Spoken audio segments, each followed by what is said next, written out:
நான் பேச வேண்டியதெல்லாம் என் தம்பி பேசிக்கிட்டு இருக்கான். நான் என்னத்த பேச? நான் என்னத்த பேசவா? அர்ஜுன். சொல்லு மச்சான். என்ன விஷயம்டா? அர்ஜுன் ஒன்றும் இல்லடா. அப்பாக்கு உடம்பு சரியில்லை. என்னடா சொல்ற? அப்பாக்கு உடம்பு சரியில்லையா? என்னடாச்சு? ஆமா, இப்போ எங்க இருக்கீங்க? ஆமா மச்சான், ஹாஸ்பிட்டல்ல வச்சிட்டு இருக்கோம்டா. ஆமாடா, ஹாஸ்பிட்டல்ல தான் வச்சிருக்கோம். அப்புறம் முக்கியமான விஷயம் ஒன்றும் இல்லை, கொஞ்சம் பணம் தேவைப்படுதுடா. என்னடா ஹாஸ்பிட்டல் வச்சிருக்கீங்கிற இப்பதான் சொல்ற? எவ்வளோடா பணம் தேவைப்படுது உனக்கு மச்சான்? எவ்வளோ தேவைப்படாலும் நீ கவலையே படாத. நான் இருக்கேன் உனக்கு. எவ்வளோ தேவைப்படாலும் பணம் எவ்வளோ வேணும்னு மட்டும் சொல்லு. நான் உனக்கு அமுச்சு வைக்கிறேன், சரியா? ரொம்ப தேங்க்ஸ்டா. நீ இப்படி சொல்லுவேன்னு ஆனா நான் நினைச்சே பார்க்கல. ரொம்ப ரொம்ப ரொம்ப தேங்க்ஸ் மச்சான். சரிடா, ஹாஸ்பிட்டல் ஏவிக்கு வந்துரு. பணம் எவ்வளோடா? எவ்வளோ தேவைப்படுது அதை சொல்லு, நான் கொண்டு வரேன். இப்ப ஒரு ப்ராப்ளமும் இல்லை இல்ல? இப்ப அப்பாக்கு என்னதான் ஆச்சு? மச்சான், இன்னும் டாக்டர் வந்து என்ன ப்ராப்ளம் ஏதுன்னு சொல்லலடா. டாக்டர் வந்தாதான் தெரியும் என்ன ப்ராப்ளம் சொல்ல போறாங்களோ தெரியல. ஓ, அப்படியாடா? சரி மச்சான், என்ன விஷயமா இருந்தாலும் எனக்கு கால் பண்ணு, சரியா? அமௌண்ட் எவ்வளோன்னு மட்டும் சொல்லு. நான் எடுத்துட்டு வரேன், இல்லைன்னா உனக்கு நான் போட்டு விடுறேன்டா. ஓகேடா, நான் கண்டிப்பா சொல்றேன். சரிடா, பார்த்துக்கோ. எதுக்கும் மனசை தளர விட்டுறாத. ஒன்றும் ஆகாது, சரியா? எல்லாம் நல்லதே நடக்கும். அப்பா சீக்கிரம் க்யூர் ஆயிடுவாங்க. ஓகேடா, வைக்கவா? ரொம்ப தேங்க்ஸ் மச்சான். சரி வை. டேய், அப்புறம் பணத்தை பற்றி எதுவும் கவலைப்படாத. நான் இருக்கேன். எவ்வளோ பணம்னாலும் கேளு, எப்படியாவது சரி பண்ணிடலாம். நான் எப்படியாவது ரெடி பண்ணி தரேன் உனக்கு, சரியா? என் கையில் இல்லாட்டியும் நான் பக்கத்தில் எங்காவது வாங்கி தரேன். கண்டிப்பாடா, கண்டிப்பா. நீ இப்படி சொல்றதே எனக்கு ரொம்ப சந்தோஷம்டா. நீ கேட்டு நான் இல்லைன்னு சொல்லுவேனா? சொல்லு. நீ கேட்டு ஏதாவது இது வரைக்கும் நான் இல்லைன்னு சொல்லியிருக்கேனாடா? அதெல்லாம் நீ கவலைப்படாத. கண்டிப்பா நீ பணம் எவ்வளோன்னு மட்டும் சொல்லு. நான் பணம் எடுத்துட்டு வரேன். சரி. சரிடா, சரி வை. அர்ஜுன் மாமா, யார் போன்ல? சத்யா, அருண் தான் பேசுறான். அருணா, என்னாச்சு? யாருக்கு என்ன ப்ராப்ளம்? அவங்க அப்பாவுக்கான் சத்யா. அவங்க அப்பாவுக்கு உடம்பு சரியில்லாம ஹாஸ்பிட்டல்ல அட்மிட் பண்ணியிருக்காங்களாம். அதான் மச்சான் கொஞ்சம் பணம் தேவைப்படுதுன்னு கேட்குறான். சரிடா, கவலைப்படாத, நான் உனக்கு போட்டு விட்றேன்னு சொல்லியிருக்கேன் சத்யா. பாவம்ல. அச்சச்சோ, அன்னைக்கு கூட நம்ம வீட்டுக்கு வந்துட்டு அப்பா அவரை பிடிச்சு சரியான திட்டு திட்டி விட்டாரு. என்னதான் இருந்தாலும் பாவம் அர்ஜுன் மாமா. அவங்க அன்னைக்கு எப்போவுமே அவங்க போல்டாக பேசுவாங்க. அன்னைக்கு அப்பா திட்டினதும் அவங்க யோசிச்சாங்களோ என்னமோ தெரில, ரொம்பவே சைலண்ட்டாக அமைதியாக நின்னாங்களா. அதை பார்க்கும்போதே ரொம்ப கஷ்டமாக இருந்துச்சு. இன்னைக்கு உடம்பு சரியில்லைன்னு தெரியவும் ரொம்பவே கஷ்டமாக இருக்கு அர்ஜுன் மாமா.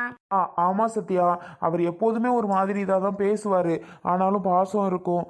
அது மாதிரி இப்போ உடம்பு சரியில்லை அப்படின்னோட கொஞ்சம் கஷ்டமாக தான் இருக்குது. மச்சான் எப்படி எப்போ கால் பண்ணுறான்னு தெரியல. கால் பண்ணதும் போகணும். போயிட்டு எவ்வளோ பணம் வேணுமோ ஹெல்ப் பண்ணுவான். நம்மளால முடிஞ்சது. அவனுக்கு நான் பண்ணாமல் அப்புறம் யார் சத்தியா பண்ணுவான் சொல்லு? அமௌண்ட் இருக்க அளவுக்கு அவனுக்கு டாக்டர் சொன்னாங்க அப்படின்னா அவனே மேனேஜ் பண்ணிப்பான். கொஞ்சம் கூட சொன்னாதான் கொஞ்சம் என்கிட்ட கேட்குறேன்னு சொல்லியிருக்கான். பார்ப்போம். கண்டிப்பாக ஹெல்ப் பண்ணுங்க. யார் உங்களை வேணான்னது? கண்டிப்பாக பண்ணுங்க. ஆமாம் சத்யா. அரணே, யாருப்பா அது ஃபோனில்? அர்ஜுன் தாம்மா. அர்ஜுன்ட்ட தான் பணம் கேட்டிருக்கேன். கவலைப்படாத மச்சான், நீ எவ்வளோன்னு மட்டும் சொல்லு. நான் பார்த்து போட்டு விட்றேன்டாண்ணா. ஐயோ, என்னடா சொல்ற? ஆமாம்மா. அந்த அளவுக்கு பணம் தேவைப்படுமாப்பா? அதாம்மா எனக்கும் தெரியல. வேற வழி இல்லை. எப்படியாவது தான் யார்கிட்டயாவது கடன் வாங்கி கட்டணும். எனக்கு தெரியும் நிறையா தேவைப்படுதுன்னு தான் நினைக்கிறேன். சரிடா தம்பி, கவலைப்படாதடா. கண்டிப்பா எப்படியாவது கட்டிடலாம். அருணே, டாக்டர்டா. டாக்டரா? டாக்டர், என்னாச்சு டாக்டர்? அப்பா எப்படி இருக்காங்க? செக் பண்ணீங்களா? தம்பி அருணே, ஃபீல் பண்ணாதப்பா. ஒன்றும் ஆகலை உங்கள் அப்பாவுக்கு. உயிரை பற்றி எந்த பிரச்சனையும் கிடையாது. ஆனால் அவர் இன்னும் கண் விழிக்கல. பார்த்தப்போ ஸ்கேனிங்லாம் நிறைய இருக்குது. பார்த்தப்போ கொஞ்சம் அந்த ப்ரெஷர் ஹை ஆகி அவருக்கு மூளைக்கு போகிற நரம்பு கொஞ்சம் ப்ராப்ளம்ப்பா. அதனால அவர் கண் விழிக்க கொஞ்சம் நாளாகும். கண் விழிச்சாலும் அந்த பழைய நினைவுகள் வர்றதுக்கு கொஞ்சமே நாளாகும். அதனால் நீங்கள் எதுக்கும் கவலைப்படாதீங்க. கண்டிப்பாக க்யூர் பண்ணிடலாம். ஆனால் 2 மாதமோ 3 மாதமோ 6 மாதம் கூட ஆகலாம். என்ன டாக்டர் சொல்கிறீங்க? டாக்டர், தலையில குண்டை தூக்கி போடுறீங்களா, கல்ல தூக்கி போடுறீங்களா டாக்டர்? 6 மாசம் ஆகுமா? 6 மாசத்துக்கு அவர் பழைய மாதிரி இருக்க மாட்டாரா? இல்லைம்மா, கண்டிப்பாக அவர் இருக்க மாட்டார். நான் தான் சொல்கிறேன்ல, 3 மாதமும் ஆகலாம், 4 மாதமும் ஆகலாம், ஏன் 2 மாதம் கூட ஆகலாம். ஆனால் அதிகபட்சம் 6 மாதம் ஆகும். கண்டிப்பாக நல்லா சரியாகணும் அப்படின்னா 6 மாதம் கண்டிப்பாக ஆகும். அவர் நல்லா சரிப்படுத்தி உங்கள்கிட்ட தரோம், ஒன்றும் பயப்படாதீங்க. மற்றபடி உயிருக்கு எந்த பிரச்சனையும் இல்லை பாருன்னு. டாக்டர் கண்ணு விழிச்சிட்டாரு, போய் எல்லாரும் பாருங்க, போய் எல்லாரும் பேசுங்க அப்படின்னு சொல்லுவீங்கன்னு நினைச்சோம் டாக்டர். ஆனா கடைசியில அவர் முழுக்க 6 மாசம் ஆகும், பேச 6 மாசம் ஆகுறீங்க. என்ன டாக்டர் இதெல்லாம்? இதுக்கு வேற வழி இல்லையா? இல்லைம்மா, வேற வழியே கிடையாது, இதுதான். டாக்டர், நீங்கள் இதை சொல்கிறத கேட்கும் போது ரொம்ப கஷ்டமாக இருக்குது டாக்டர். எங்கள் அப்பாவுக்கு அந்த நிலமன்னு நினைக்கும் போது, ச்சே, அப்பா சிரிச்சு பேசி விளையாடி அப்படி இருப்பார் டாக்டர். கடைசியில் அவர் இப்போ இந்த நிலைமையா? கோமா ஸ்டேஜுங்கிற மாதிரி தானே டாக்டர் இதுவும்? ஆல்மோஸ்ட் அது மாதிரி தான் டாக்டர். எழுந்தெல்லாம் நடப்பாங்களா? கொஞ்ச நாள் ஆகும் தம்பி, அதுக்கப்புறம் தான் எதுவாக இருந்தாலும் சொல்ல முடியும். ஹாஸ்பிட்டல் ஃபீஸ் எவ்வளோன்னு சொல்லுங்க டாக்டர். தம்பி அருணே, எப்படியும் 25 lakhs ஆகும்பா. டாக்டர் 25 லட்சமா? ஆமாம் தம்பி, கண்டிப்பாக 25 லட்சம் ஆகும். என்ன டாக்டர், என் பிள்ளை 25 லட்சத்துக்கு எங்க டாக்டர் போவாங்க? உங்கள் ஹஸ்பண்ட் வேணும்னா நீங்கள் 25 ரூபா செலவு பண்ணாதான் சரி வரும். 25 லட்சம் செலவு பண்ணி தான் ஆகணுமே. டாக்டர், கொஞ்சம் பணம் குறைக்க முடியுமா? ஏன்னா 25 லட்சம்லாம் எங்களால் ரெடி பண்ண முடியாது. எங்ககிட்ட ஒரு 10 லட்சம் ரெடி பண்ண முடிஞ்சாலும், நான் எங்கள் அங்கங்கே ஃப்ரெண்ட்ஸ் சர்க்கிளில் ஒரு 10 லட்சம் வாங்க முடிஞ்சாலும், இன்னும் 5 லட்சத்துக்கு நாங்கள் கொஞ்சம் கஷ்டம்தான் டாக்டர் படணும். 25 லட்சம் எங்களால் முடியாது டாக்டர். ஒரு 15 லட்சம் போடுங்களேன். தம்பி அருணே, 25 லட்சம் கட்டிதாப்பா ஆகணும். குறைக்கிறதுக்கெல்லாம் சான்ஸ் கிடையாது. நீங்கள் 25 லட்சம் கட்டினா தான் நாங்கள் ட்ரீட்மெண்ட் ஸ்டார்ட் பண்ண முடியும். சரிங்க டாக்டர், சரிங்க டாக்டர், நாங்கள் எப்படியாவது ரெடி பண்ணுறோம். ரெடி பண்ணி நாளைக்கு கட்டிடுங்க. நாளைக்கு ஒரு 15 கட்டிடுங்க, அப்புறம் ஒரு 10 கட்டுங்க. சரி சரி டாக்டர். சொல்லு பாருண்ணே. டாக்டர், அப்பாவை போய் பார்க்கலாமா? பார்க்கலாம், ஆனால் கோரஸாக போயிட்டு சத்தம் போட்டுட்டு இருக்கக்கூடாது கும்பலா. தனித்தனியாக ஒவ்வொரு ஆளாக போயிட்டு பார்த்துட்டு வாங்க. கண்டிப்பாக டாக்டர், நாங்கள் போயிட்டு பார்த்துட்டு வரோம். இன்னொரு விஷயம், போயிட்டு எதுவும் சத்தம்லாம் போடக்கூடாதுப்பா. இல்லை டாக்டர், நாங்கள் அப்பாட்ட எதுவும் சத்தம்லாம் போட மாட்டோம், ஒவ்வொரு ஆளாக பார்க்குறோம். சரிப்பா. சோனி, என்னம்மா குழந்தை என்ன பண்றான்? குழந்தை வெளியில தான் சித்தி, ஹாலில் போட்டிருக்கேன். ஓ அப்படியா, நான் பார்க்கவே இல்லை பாரு. நான் பாட்டுக்கு பார்க்காம வாங்கிட்ட வந்து கேட்குறேம்மா. ஆமா, ஃபோன் பண்ணி கேட்டியா? அவங்க மாமா நல்லா இருக்காரா? இல்லை சித்தி, ஃபோன் பண்ணவே பயமா இருக்கு. யாரும் எனக்கு பண்ணி சொல்லலையா?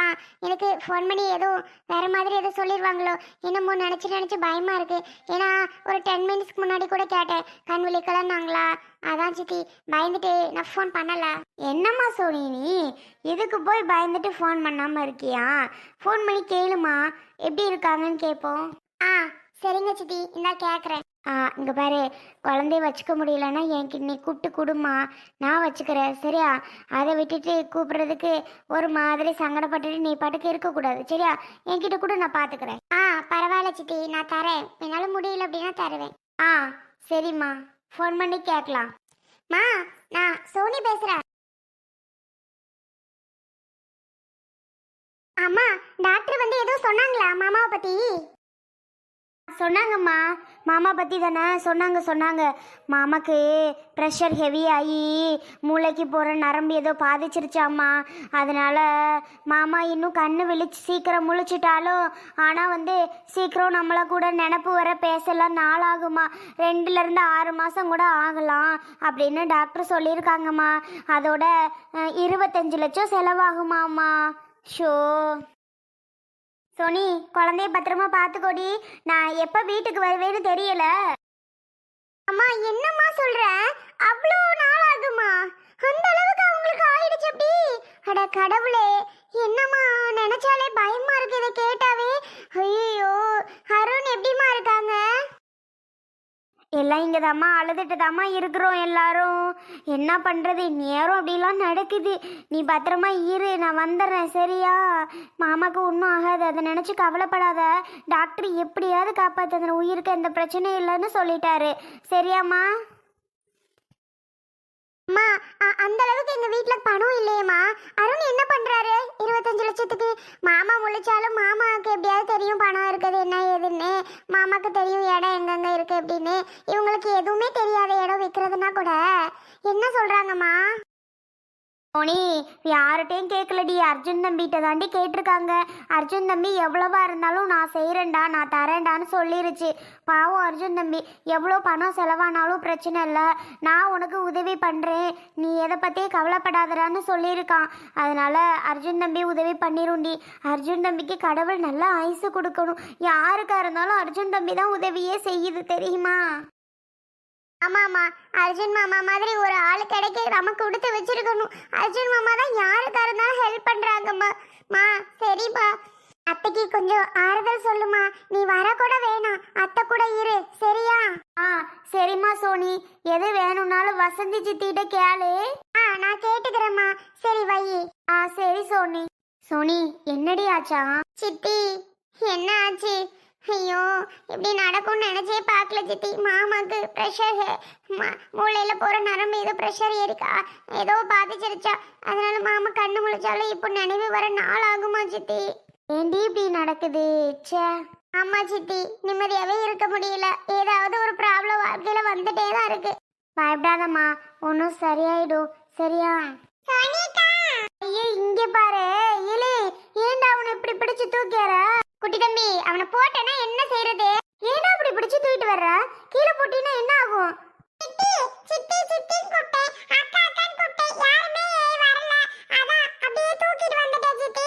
அக்கா தம்பியை பிடி, அங்க பாரு அவன் அழுதுட்டே இருக்கான். ஐயோ குர்ரா அவனை. சித்தி இந்தாங்க. நீ தம்பியை பிடிமா. அவன் அழுதான் வச்சானா உன்னால பாத்துக்க முடியலன்னா என்ன கூப்பிடுடி, நான் பாத்துக்கிறேன் சரியா? உனக்கு என்ன வேணும்னாலும் சித்தியை கூப்பிடு, நான் பாத்துக்கிறேன் சரியாம்மா? நீ அம்மா இல்லைன்னு கவலைப்படாதம்மா. இல்ல சித்தி, அம்மா எது வேணும்னாலும் உங்ககிட்ட கேட்க சொன்னாங்க சித்தி. நான் எது வேணும்னாலும் உங்ககிட்ட கேட்டுக்கிறேன். குழந்தைய பாத்துக்க முடியலாட்டி சொல்லுமா, நான் போயிட்டு சாப்பாடு கொஞ்சம் செய்யணும், செஞ்சுட்டு அப்புறம் வந்து பிள்ளைய பாத்துக்கிறவா? பரவாயில்ல சித்தி, நீங்க பாருங்க, என்னால முடியலன்னா உங்ககிட்ட நான் சொல்றேன். குட்டி தம்பி இது மாதிரிலாம் அவனை தூக்கிட்டு வராதடா, தொப்புன்னு போட்டின்னு மண்டடி படிச்சுனா போச்சுடா.